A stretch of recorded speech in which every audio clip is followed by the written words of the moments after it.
I need to fix my fiberglass Bimini top. There are a lot of small holes and cracks in it, and it drips on you when it rains. I don't want to replace the whole top, that's too expensive and too much work, so I thought I'll try a silicone roofing paint like what you might use to put on the roof of an RV.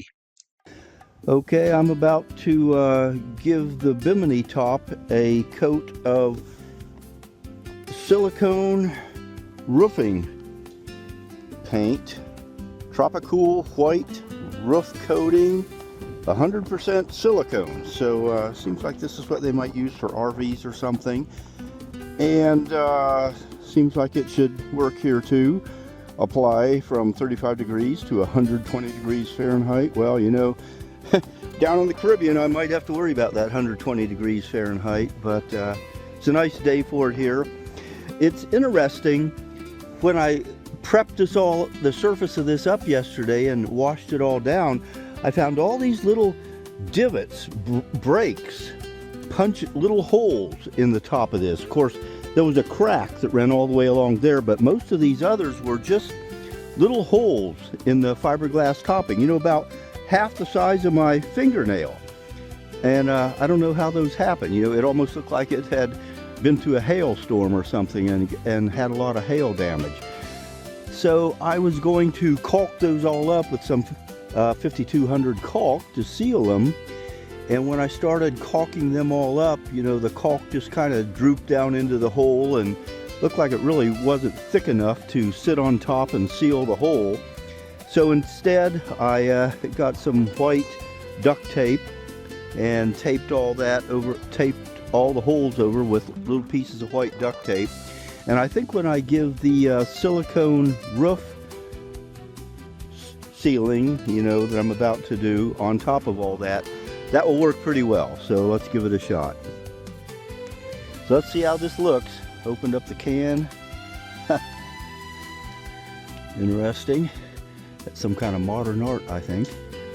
And so let's fill this up. I had them shake it.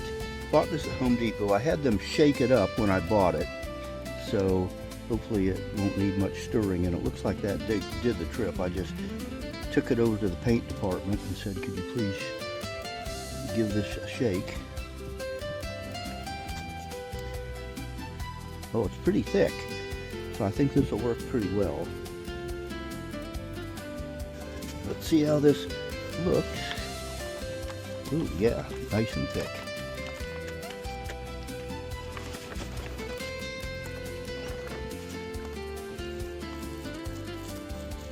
Yeah, okay, I have 2 gallons of it, so it should work well.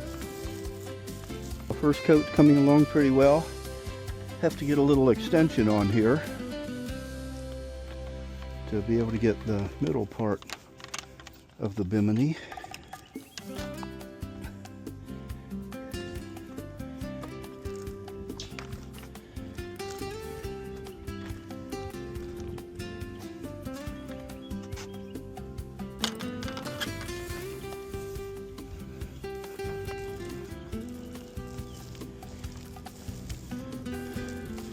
What's that old saying? It's about as interesting as watching paint dry. Yeah, well, you know, many people watch this video. We'll see how that proves out. This turned out really nice. Not beautiful, but I think it's going to be very functional. I put on 3 coats, although the last coat was a very light one, just to use up the last of my paint. It feels like a solid, rubbery, protective coat, nice and smooth, and it should also help to keep down the heat in the cockpit area, because this stuff is supposed to keep the heat down by reflecting most of the sunlight. Now, we'll just have to see how durable it is.